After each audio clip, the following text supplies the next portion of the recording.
Welcome, everybody, to the Chinchilla Pickin' Podcast. It is September 23rd, 2023 at 4:51 p.m.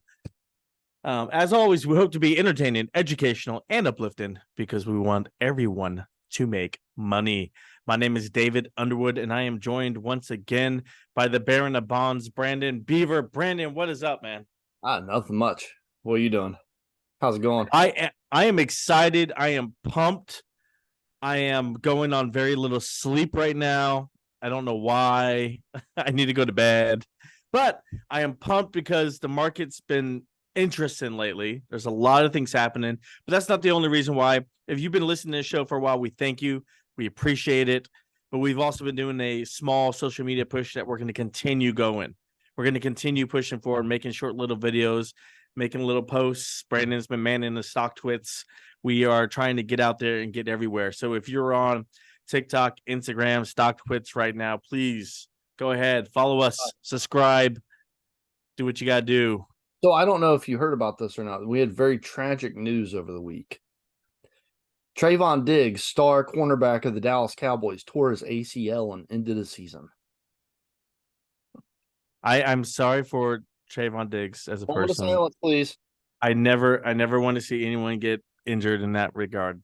But yes. All right, Cowboys fan. So anyways, back on track here. Chinchilla Pickin'. We are getting out there, getting everywhere. Please follow us, like us, subscribe, tell your friends and family about us. We appreciate it. That's how we grow organically. Hopefully we're gonna have a little bit more listeners to this week's podcast. You know, maybe some more people joining in, giving us a listen. I don't know. On the podcast, if you're new, if you're following us from our social media push that we've been doing, and you're new and this is your first listening, we try to go more in depth and in detail on the podcast, give you a little more of the how do we get to where we're going? How can you learn how to trade? How does this work for me? That's the educational part. We have some jokes. We go back and forth a little bit. We disagree. That's the entertaining part. And then we leave you with our final thoughts of how you could get better this week. And that's our uplifting part. So we hope that we're always entertaining, educational, and uplifting because that's our goal. That's our mission, to help other people achieve financial freedom. All right. I think that's enough spiel of that. What do you say, Brandon? Let's get into it. rules. Brandon and I get together 5 to 10 minutes before the show, and we tell each other what we're going to talk about.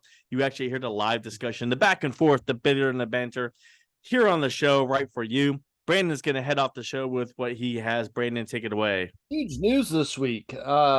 Cisco acquiring Splunk in a deal that I think is going to be examined for years to come. Splunk shareholders agreed to be acquired by Cisco in an all-cash deal, which is a deal that I like. $28 billion. It's $157 per share. So, I saw it, and we're looking at about, I think it's a 7%, maybe 8% premium here to where Splunk is going to get bought out at. That's where Splunk is currently trading at. And that's pretty good. So if you want to jump into Splunk, I would definitely endorse it. I did. But I think it's also warranted to have that kind of premium on it right now. And you might even get a 10% if you wait a little bit. Just because this deal is not going to close out until the end of next year, September 2024. It's going to make Cisco one of the largest software companies in the world. And I'll get into some more risks to the deal as well. I think that there are probably going to be some antitrust concerns, but let's get into it. All right, so here's the benefits of the deal. Here's why I like it. I think this is kind of a match made in heaven for two companies that fit so perfectly together. Cisco is going to get access to loads and loads and loads of data. I'm sorry, Splunk. I'll say that Splunk is going to get access to loads and loads and loads of data from Cisco's very large customer base. And it's going to benefit that arm that it's going to be of Cisco now. It's going to benefit the combination very greatly. Splunk has an estimated $4 billion in recurring revenue, which will give Cisco a much bigger market share of the cybersecurity market. Recurring revenue is going to be a nice shot in the arm for Cisco. Splunk has been chasing profitability. It's proven to be very difficult for Splunk. They haven't made it there, but with Cisco's resources, I think this deal will be profitable by the second year, maybe within the first as well. But they're forecasting within the second year, which would be 2026. Go ahead, Dave. So I got a question. You're talking about like Splunk, like it's going to be a separate company after this deal. Isn't it going to be all the same under Cisco? It will be, but it's going to be it's going to be kind of like two different, sides to the same coin. So Gotcha. And Splunk what's would Splunk's main business model? How do they get their main source of revenue right now? So it's kind of that recurring revenue from the cloud, cybersecurity, IT, software, where Cisco is more of the hardware side. So you're going to have Cisco selling the hardware. Splunk is going to be the software side. They're not going to be two separate companies. I'm just speaking of them like they are right now. They're going to be together. Did that answer your question? That does. I it's more for clarification for those listening, so they kind of get a better understanding of where you're going with this. Yeah. So yeah, they've been chasing profitability for a while, but I think with Cisco, Cisco is going to make this deal profitable within the second year. That's the forecast, at least. I think that's a pretty good forecast, and I think it makes sense. Splunk is bringing. Here's what they're bringing to the table here. Like I said, $4 billion in annual recurring revenue. Almost $2 billion of that is coming from the cloud customers. They have $805 million in free cash flow from the last 12 months. That's up 273% year over year. So that's what I'm talking about, the growth that they're bringing to the table for Cisco. They have 834 customers with recurring revenue over 1 million a year. That's more growth that's going to happen there. Just from that, I think when you combine Cisco and Splunk, they're going to have a larger offering to have for those customers, and they're probably going to be able to dig more into the revenue from those. 90 of the Fortune 100 companies use Splunk in some way. And here, I'm going to use, Dave, the golden word for investors. Splunk uses AI to detect threats before they come to fruition. I said, so this is like a solid deal then, to the moon, because he said AI. Because he said AI, it's to the moon. So, but here's the thing: they've been working on this for a couple of years. So actually, this is like a lot of people thought like this deal. Oh, they're just doing this deal right now because of the AI thing, the AI boom. But it actually is really just kind of coincidental that it's happening at the same time. This is going to bring them a total addressable market of over $100 billion. So, that doesn't mean that they're going to have $100 billion in revenue every year. It just means that they're going to get a sizable chunk of that, I think. And also, Splunk bringing to the table an operating margin of 16.7%. With that kind of operating margin at 16.7%, like I said, in Cisco's base of customers, very large base of customers that Cisco has, like I said, this is going to be a profitable deal. It may even happen within the first year, even though Cisco is paying 31% of a premium compared to where the price of Splunk was prior to this deal being announced. I think that this is a very good idea. Look, I see this as a good deal. Cisco needs to get on good footing anyways. They need to be more consistent with their guidance, more consistent with their earnings reports. I think this is going to definitely shore up Cisco in this aspect, give them a kind of an edge of the sector in the market that they didn't have before. I do see some regulatory clearance issues here. Like you said, it's going to create a very large company, and I don't know if the antitrust of each government's going to allow this, which is, again, I agree with your timeline. This is going to go into next year before it will get approved. So if you're going to buy it, I would definitely give that as a caveat that, hey, you're going to be holding this for a little bit, waiting for that 7% return. So Cisco finally going to break out of range here. It's been in the same trading range since late 2018. Yeah, and I was excited when they broke out the range they were in before that. So Cisco is definitely my unicorn that I never could ever get right on the earnings and trade effectively. So I just kind of quit trading around like 2012, 2014. I just gave up on trying to trade Cisco, and I would just watch it from then on. But it's I mean it's a solid company, still around. They still profitable. My only concern is if Splunk has a 16% operating margin right now, where's all that margin going when you get down to net profit, man? Why don't they have a profit? Where are they spending that money? They've been spending the money on growth. For them, I think this has been a very saturated market. And they've been trying to spend the money on growing their market share. Recently they kind of like tamed that down a little bit to try to go profitable. Hasn't been there yet, but with Cisco's large customer base, I think this deal is going to work. I only ask. I mean, I Sucker know where. ovens. Okay, yeah, Yeah, you're right. I know where Splunk is really spending the operating money. Again, I asked this question for our listeners so they could get a better understanding of this. So this is what I've always talked about in the past. When the company is not quite making a profit, but they're not making a profit because they're investing heavily into the growth of the future. If it's good investments, if you're taking out debt for good investments, I think that's a good thing. If you're taking out debt just to pay your bills, every single month, that's when I question the strength of the company. Yeah. But if you're taking on debt for growth, okay, because you need to build a 1,000,000 square foot warehouse, so you need to take out debt to pay for that, build it up the way you want to, and get the infrastructure in place. I get that. But some of these companies, when they say we have good debt, no, you don't. You're taking on debt to pay your bills. That's not good debt. Right.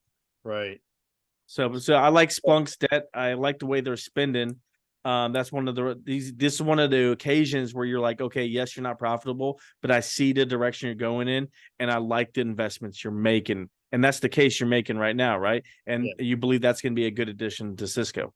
Absolutely. Splunk providing security and information and event management, which is what they call their the market that they're in. And they've grown substantially. Other areas of cybersecurity are facing financial pressure, but the security for security information and event management is actually doing pretty well right now. Cisco being known for hardware, like I mentioned, such as routers and switches. I think it's a good combination. Go ahead, Dave. So you brought up cybersecurity, and you and I looked into CrowdStrike and some of these other bigger firms recently. I think it was like 6 months ago we did this. Yeah. I can't remember off the top of my head, but I believe it was 6 months ago we looked into CrowdStrike, and we looked into the fact that all these cybersecurity firms were signing shorter deals. So instead of signing a 1 to 2 year or 3 year deal, they were signing 6 month, 3 month deals, and it was hurting their revenue reporting when they reported revenue for the quarter. Like CrowdStrike would say, hey, instead of signing $1 million 3 year deal, they're signing a $100,000 3 month deal, which equates to actually more money, but it's a shorter. But on the revenue, they only see 100,000 coming in instead of the expected 1 million when they report their quarterly earnings. And so people think, oh, they must not be doing as well.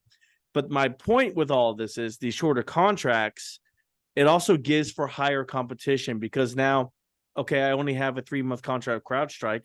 Do I have to continue with CrowdStrike, or can I look at Splunk? Can I look at one of these others? Now there's increased competition in this market, which puts pressure on the profit margins that these companies can actually charge because of the increased competition and the shorter terms of these agreements, because companies are trying to cut costs. Yes. Thoughts? It does. But I think Cisco has a leg up here since they're going to be selling the hardware to the customers that they have right now. They can bundle. Oh, there's the word bundle. Yeah. Bundle. Make a bundling. Rama Sikar, he's a partner at venture capital firm Norwest Venture Partners. He was an engineer at Cisco early in his career. He told the Wall Street Journal that AI is nothing without data, and the acquisition of Splunk only enables Cisco to sell more recurring software, but it also moves Cisco out of the plumbing business and into the data business. So that's that's the big benefit here. Now, when it comes to risks to this deal, we've already mentioned the antitrust concerns. It's going to create one of the largest software companies in the world. So get used to politicians saying the name Cisco right next to Microsoft and Meta and Google and such, because they're going to be right there when it comes to monopoly. However, at the same time, and they can use this data as their benefit. Right now, neither Splunk nor Cisco currently dominate the cybersecurity space completely. They're not the largest players in that game. So they will be, but they could say, well, hey, look, we're not there right now. So it's not going to be a monopoly. I do think that there's going to be some businesses that come out against this, most notably the competition, and they could say, hey, look, we're consolidating right now in this industry. If we do this deal, businesses and companies will have less cybersecurity companies to go to, and they're going to have to pay a higher price in the end. I don't know that that's necessarily true, but it's an argument that can be made. And that's kind of why I say right now, given the fact that this deal's not slated to close until almost exactly a year from now, and then even given the fact that like it's probably not going to be a profitable deal until 2026, there's a lot of X factors that can happen between now and then. Whether it would be, the Justice Department getting involved in trying to block the deal, or whether, it might be something that happens to Splunk that lowers the valuation of the company, things like that, anything that can happen. So I do think it warrants the premium that you're getting right now. And by that, I mean, it warrants a lower price than what the buyout eventually is going to be. But I'm looking at this and I'm thinking right now Splunk's a buy, because I do think the deal will pass. But there's going to be some hurdles along the way. But I also think Cisco's a buy based on this deal. And interestingly enough, the stock actually dipped 4%, probably on some short-term profitability concerns and short-term issues with revenue and things like that. But and where they're going to spend that revenue. But I think it's going to give it a good shot of growth. I think it's a great match for both companies, and I would buy both of them right now. Go ahead, Dave. I understand the Cisco long-term investment there because of this deal, and you see the added benefit of Splunk going in there. My question for you, though, I mean, like, yeah, I don't know. Maybe it's just me, but I don't see holding something for a year for a 7 to 10% return. I see better opportunities out there if I'm going to hold for a year. It's a risk reward scenario, right? I think there's very little risk in this, even though there is a risk. If you buy any amount of stocks right now, the macroeconomic conditions that we're in, we could have a recession in the next 6 to 12 months. You could buy a really good stock and still be negative because of that risk. Because this deal is now contractually set to complete. And given the fact that like I said, I think that it's going to be a rough, maybe a tough a way to get to approval, but I think it's going to be approved. I think you got about a 90% chance. So I would take that. That's why people are jumping into treasuries right now, for the same reason. You get 5% on a treasury or on a bond or something like that from the U.S. government, one of those so-called risk-free returns, because it's almost guaranteed that you're going to get it. I get it. So it's basically a recession play. Yeah, it's a safety play. Like, I'm gonna get this return on my money no matter what. And this will be my safety play, is I'm going to get the 7 to 10% return on Splunk, and that's locked in. Now I can work on other areas. Yeah. Fair enough. I still wouldn't do it. I don't know. Maybe I'm too risky. I would find other ways to make that return. It can be a frustrating process if you're used to, your stocks doing 20, 30% every year. and now you're sitting on the stock that's, goes 6 months to 9 months, especially like what we did with Activision, where Yeah. you sit there and it just does nothing for a long time. It can be very frustrating, but if you wait it out, it can be, rewarding in the end and relatively low risk.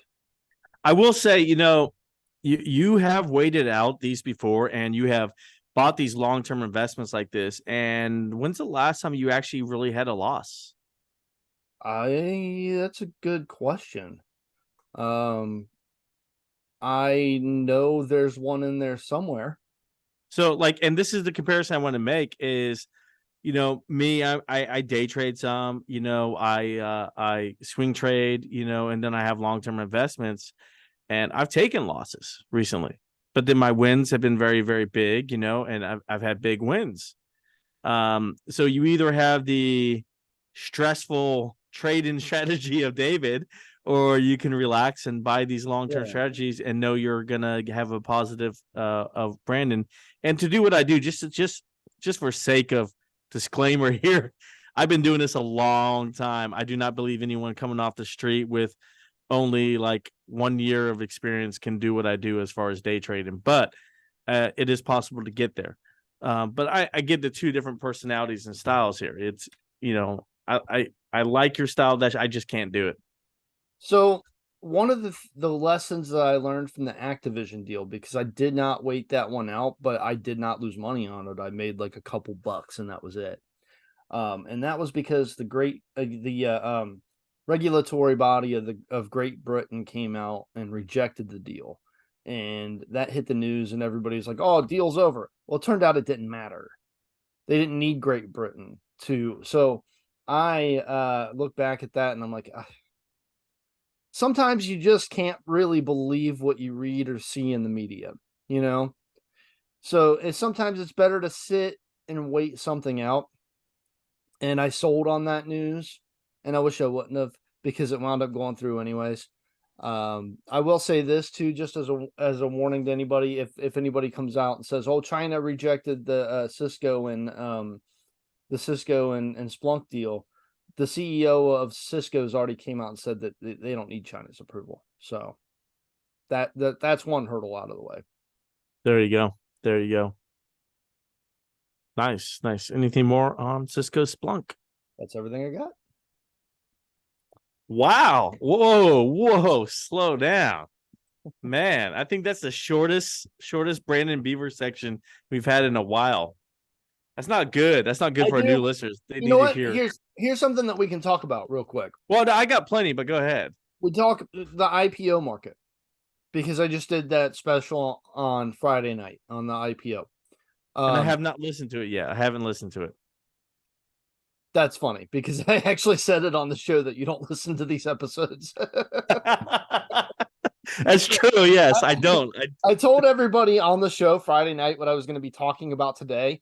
And I was like, before you listen to this and you think, "Oh, you're breaking your own rules," I was like, "Don't worry about it. Dave doesn't listen to this anyways." That's so sad, but true. Yeah. So sad, but true. But I mean, that helps with our numbers, though. I mean, because, if I'm looking at our numbers and I see, a couple of different listens on a Saturday, I know it's not us.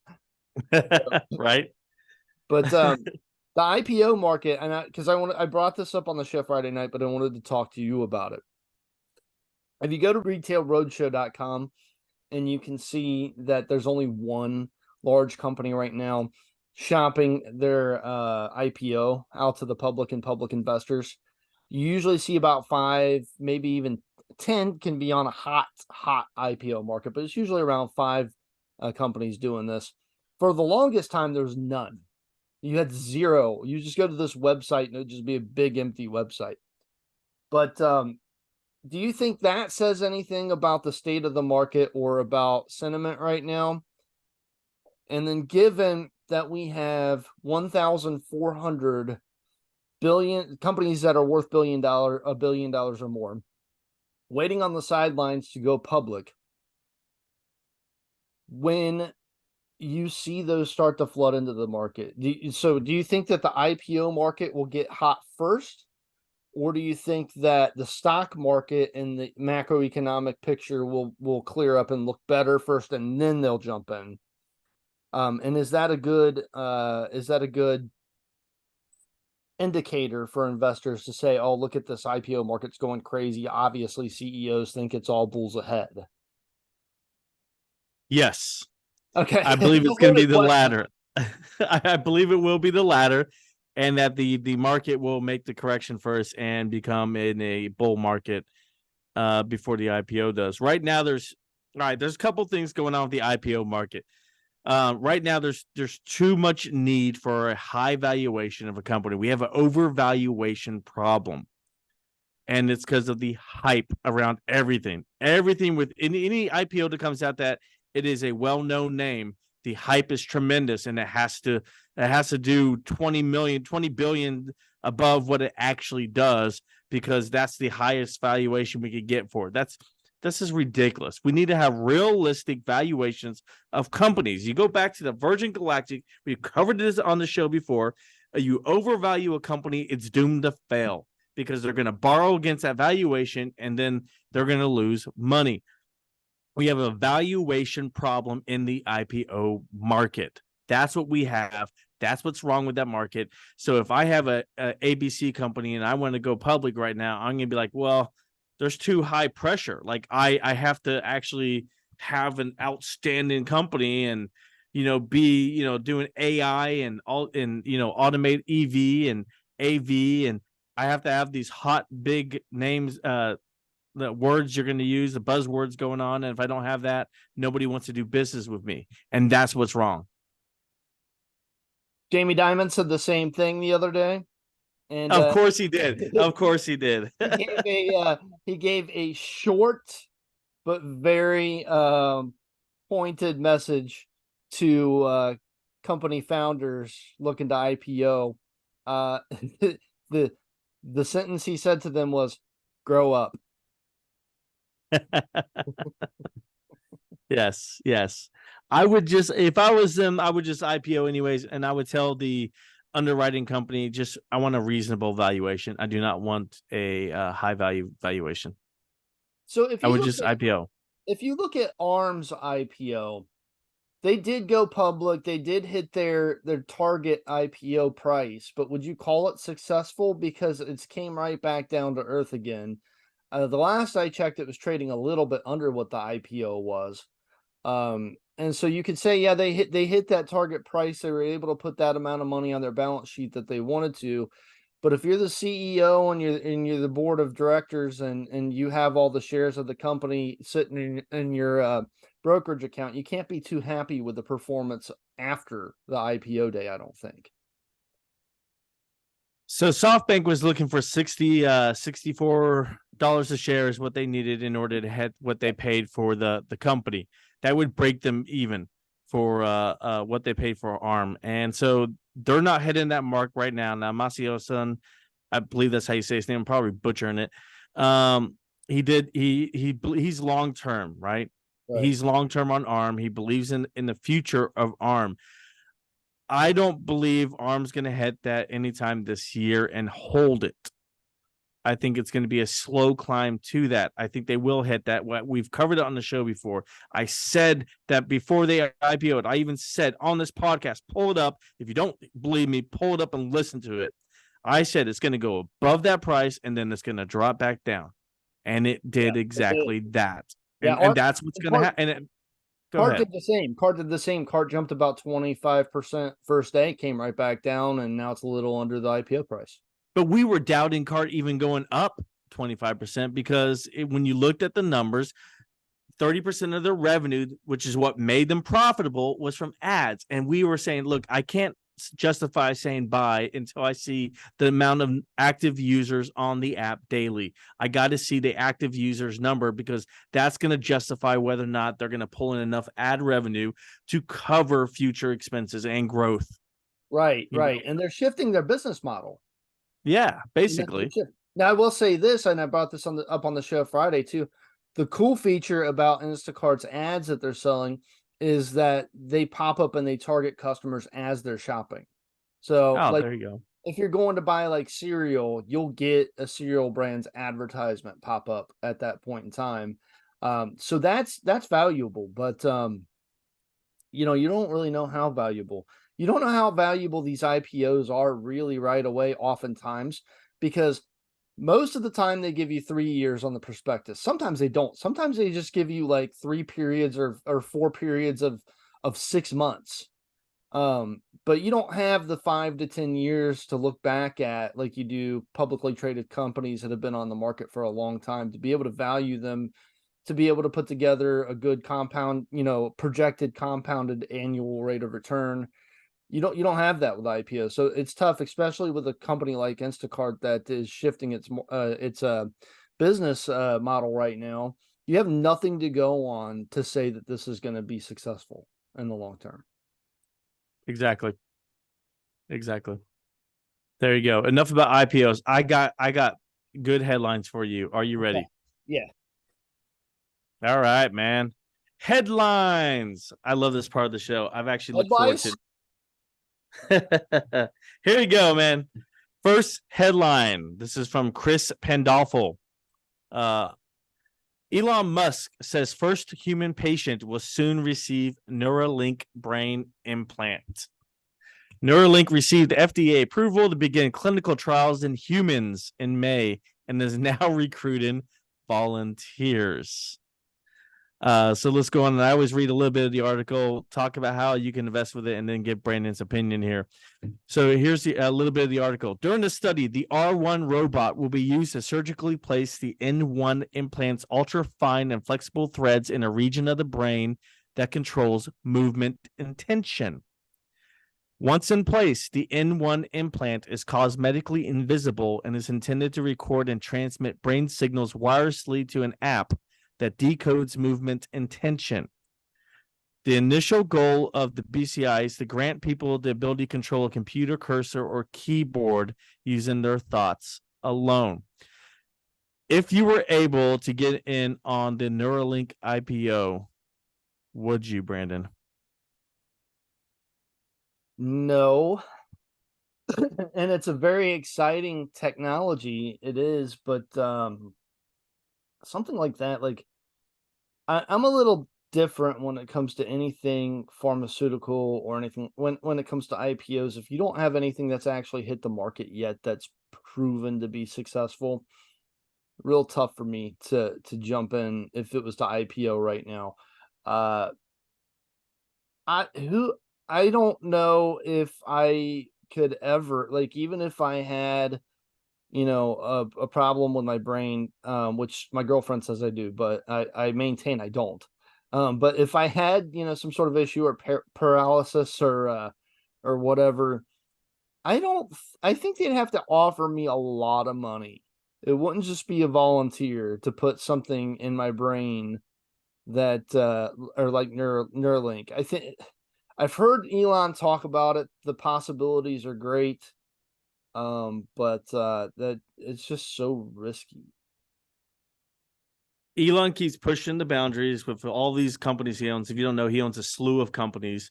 You need to really look him up and see all the ones he owns. But I think this is a great advancement, man. It's going to help people with Lou Gehrig disease, ALS. It's going to help people who are just quadriplegics, you know? And that's exciting. That's a good thing. And Elon's an intelligent person. Kind of scary to think that somebody with Elon Musk's immaturity might have control of your brain. Well, we're hoping that the implant doesn't control your brain, but yet you send signals through the implant to a keyboard cursor is what the ideal is. I was kidding. All right. Yeah. So that was the first one. I wanted to get that one out of the way real quick. The next one here is California governor vetoes bill banning robo trucks without safety drivers. This is Gavin Newsom. He vetoed a bill that was put in front of him saying that they were not going to allow autonomous vehicles without a safety driver in place in California. He's continuing to veto that. That way it allows for more testing from these companies such as Tesla, which is a big player in this field, Aurora, If you don't know who Aurora is or what company that it is, we covered Aurora in detail in a previous podcast, but check them out yourself. They also do autonomous vehicle driving, but I believe Tesla is leading the way here. And yeah, this is a big deal, because if California says you can't do that here, Yeah. that's where the future they want to go. That way we could save money and be safer is the end goal. But I think it's a good thing that he's vetoing this bill, and that he's going to allow for the regulatory process that are in place to monitor this and not add to it. That allows for innovation and growth, and that we can have some autonomous trucking throughout the road. So I think it's a good thing. I think it should add a positive to those in that field, such as Tesla, on this news. Yeah, I think it's a good thing too. I think they did the right thing here. For all the reasons that you just said, I know that the popular opinion might be that it's scary to see a car without, a driver in it. But, we're trying something new. Some new things are often scary, especially if somebody doesn't necessarily have the time to understand them. But I think that these cars, these automated cars, are actually going to be more safe than human driven cars. Yeah, I mean, drunk drivers off the road eventually, Yeah. in 20, 30 years, cars are driving themselves. You don't have drunk driving accidents, Yep. falling asleep at the wheel, gone. Yep. So there you go. All right, moving on to the last headline, Brandon. Last headline. Here we go. Ready? This is on CNBC by Michelle Fox. Headline reads, credit card losses are rising at the fastest pace since the great financial crisis. Let's go through here. Goldman Sachs predicts credit card losses will continue to climb through the end of 2025. Here's why. You'll like this. This is a rare CNBC article that actually goes into detail and analysis that you would hear from Brandon Beaver going over an earnings call. It's very, very good article. So if you get a chance, please read it. Says losses currently stand at 3.63%. That's up 1.5 percentage points from the bottom of where it was. Goldman Sachs sees them rising another 1.3 percentage points, all the way to 4.93%. This comes at a time when Americans owe more than $1 trillion on credit cards. All right. Now, why do they think it's going to rise? Here's how it is. They believe that credit card losses go through cycles, right? So they're saying that of the last 5 credit card loss cycles, 3 were characterized by recessions. The other 2 occurred when the economy was not in recession, such as in the mid-90s and then from 2015 to 2019. All right, so using history as a guide to determine things going forward, this is what Goldman Sachs and Nash from Goldman Sachs specifically said. He said, in our view, this cycle resembles the characteristics of what happened experienced in the late 1990s and somewhat similar to 15 to 19 cycle, where losses increase following a period of strong loan growth, and has seen similar pace of normalization thus far in this cycle. So according to all this, everything that goes on, read the article if you get a chance. History shows the losses tend to peak at 6 to 8 quarters after loan growth peaks. This implies that the losses are going to peak around late 2024 or early 2025. This is what Goldman Sachs is saying. So we're going to see more losses going into next year, which is what you and I have both been saying is going to happen. But they're saying it's not going to peak until the end of next year. Thoughts real quick, Brandon? That's a long time. That's bad. Yeah, and you would think that just what's 5% of all credit cards, as being written off as losses? That's not that much, but I mean, it can have a huge effect depending on the profit margin of these banks that are loaning out these credit cards. And how much are they loaning out? Is it all subprime users? You could go down the rabbit hole here and dig into the numbers, because 5% can begin a toppling a bank, as it did during 2008 with housing crisis, when these home loans that were securitized and put into bundles, and 5% of those bundles failed, the whole thing fell over. Right. So 5% is a big number. Depending upon the other finances in these bundles, and I don't know those finances, so I can't tell you yay or nay on that. I can't tell you that Goldman Sachs is not too concerned about it affecting the economy. They just are expecting it and they're investing accordingly. Did they say that? No, but from everything else they said in that, I implied that. I Okay. inferred. No, I inferred that. Sorry, I Okay. inferred that. Because I would assume that this is, I mean, it seems like it's all the result of the hiked interest rates and the pullback of the purse strings from the Federal Reserve and the Treasury. And that's all kind of just filtering through the economy, and it takes time to do that. As interest rates are higher, people don't want to pay those high interest rates while they're also having to pay, super high prices at the grocery store. Yeah, inflation growth has slowed, but great inflation growth still exists, and it's still hitting people's pocketbooks probably now more than it was even a year ago, because most of that COVID money's gone. The And wage gas is high again. gas is high again, and so people are running out of money right now. So that, those high interest rates are not attractive on credit cards. So it's no surprise to me at all that loan growth has gone down greatly. I'm glad it has. I'm glad it has, because if loan growth is going down a little bit, then that also means that maybe people aren't as strapped for cash as I would think that they were, because if people start to get super strapped for cash, then they're going to start diving into those credit cards, and then you'll also see a situation where defaults go up. So I don't like that either. But yeah, it's if it's not going to peak until late next year, it makes me think, where's the overall economy going to be by that point in time? I don't know. I don't know. Maybe it goes into your theory of, hey, we're looking in a recession, but then I don't think we're there yet. So I'm continue saying bull, more bull than bear. Okay. All right, so that's the headlines for you. I do have I want to cover real quickly a company. Ticker symbol is NYMT. NYMT. It's New York Mortgage Trust. This is a company I've traded in years past. Now, it's been a long time since I've traded this company. It was similar in range when I first started trading it back in the day. It did drop. It went up a little bit, then dropped a little bit, and it's had its ups and downs over the course of its term here. But what I'm going to talk about right now is New York Mortgage Trust. It's currently, as most recently here. Let me go most recently. Pull up the 3 month. Let's go 3 month chart here. So it recently went down this past week, because if you bought before Tuesday, then you could have got the dividend payment on a lot of these REITs or rights, however you want to call them. New York Mortgage Trust, not, it's somewhat of a right. They pay a nice dividend. It pays 30 cents a quarter dividend. That's a very nice dividend.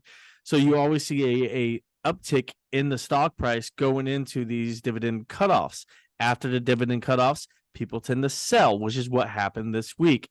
And it provided a value opportunity if you believe that the housing market, how it's come down, has already been priced into the stock. Well, if you look at the 52-week range of New York Mortgage and Trust, it was trading near $13 a share within this 52-week period. Right now, it's at the bottom of the 52-week range. So this is giving me signals and indications that all the housing problems and commercial real estate problems have been priced into this stock. So when all of those bad news gets priced in and then it drops lower because of the dividend payout reason, it provides a buy-in opportunity. It provides an opportunity to get in and make a quick day trade or swing trade on the stock. And that was what I was looking at this week. Now, it did pop on Friday because other people saw what I saw. I'm giving you all this information just so you guys can keep these things in mind going forward. I've already made my pop on Friday, sold, got out, but I want to give you guys this kind of theory and this kind of pay attention to these things and understand how they work and why they work this way. Brandon, thoughts? Well, I tell you, I was probably about 6 or 7 years ago, I was flirting with buying this company, and I'm glad I didn't. Just as a long-term investor, I'm glad I didn't because it has not performed very well. It But that is not, dividend is nice. That's why I wanted to do it, is because the dividend. But yeah, but it's down 30% this year because of all the commercial real estate housing troubles, and so it's priced in now, I don't right? think they're making money though anymore. I think they've lost money recently, so it's hard They for me. have lost. They posted a loss. Hold on, I have it up right here right now. Their last quarter they had a negative 41 cents earnings per share, so they lost money. Yeah. So this is live right now. I'm kind of looking into some basic valuation metrics. But so I mean, here's the thing with these real estate, these rights, if you will, they have to continue Hey, you paying know out. what? Hold on one second. I just want to say this. This is man, point 0.69 price to book right now. So less than one on the price to book. Two price to sales neutral on it. It might be priced in there. I'm not touching it right now, but it might be priced in. You might be right.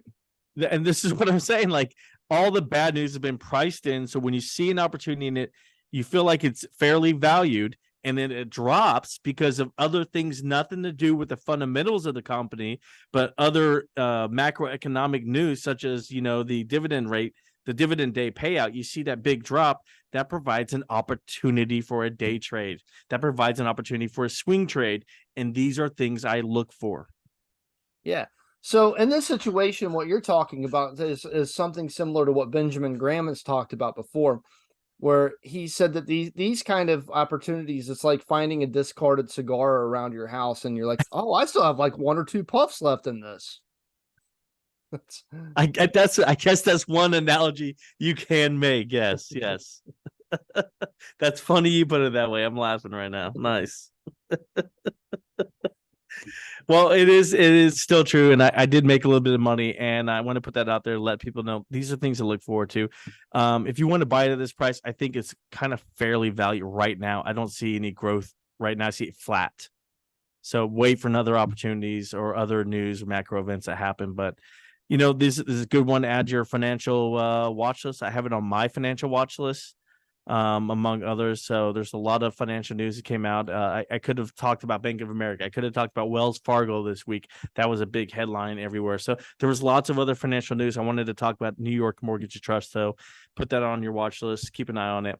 They pay a good dividend. So that's, if you just want to hold it for dividend, that's great. But I don't like holding things for dividends, because if the dividend yields only 7% a year, but the stock falls 15%, you lost 8%.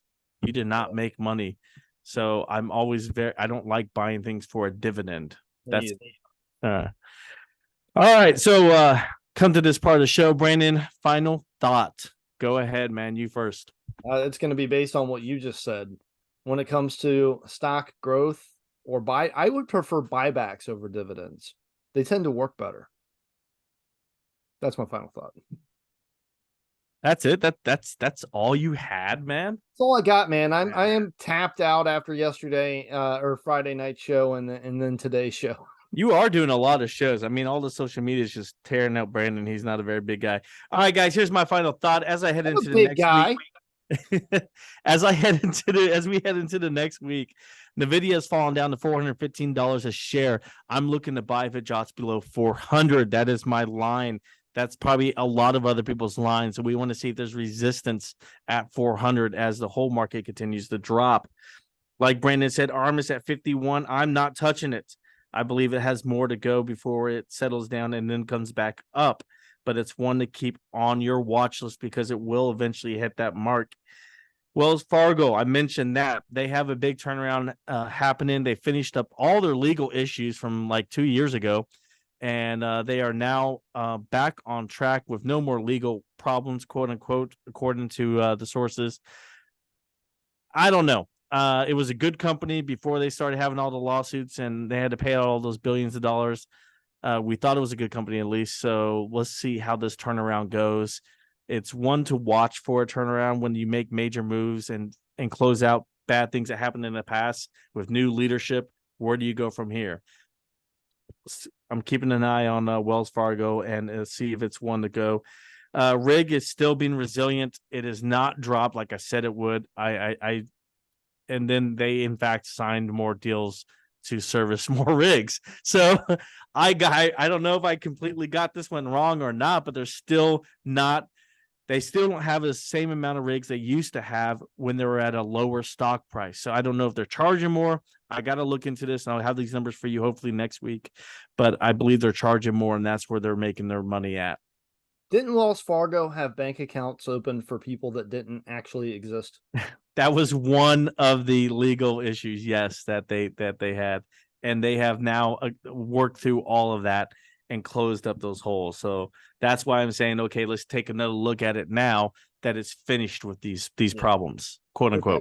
Kind of the Boeing of the financial. I wouldn't say they're as bad as Bowen, because Bowen's been that way for over a decade now. Wells Fargo, this is new to them. Let's see how new leadership handles it, is what I say. Give them a chance. Yeah, give them a chance. All right. We hope you enjoyed what you heard. And we hope that you go ahead and hit subscribe and follow us everywhere we are. And as always, we've been entertaining, educational, and uplifting, because we want everyone to make money. Have a good night. have a good night.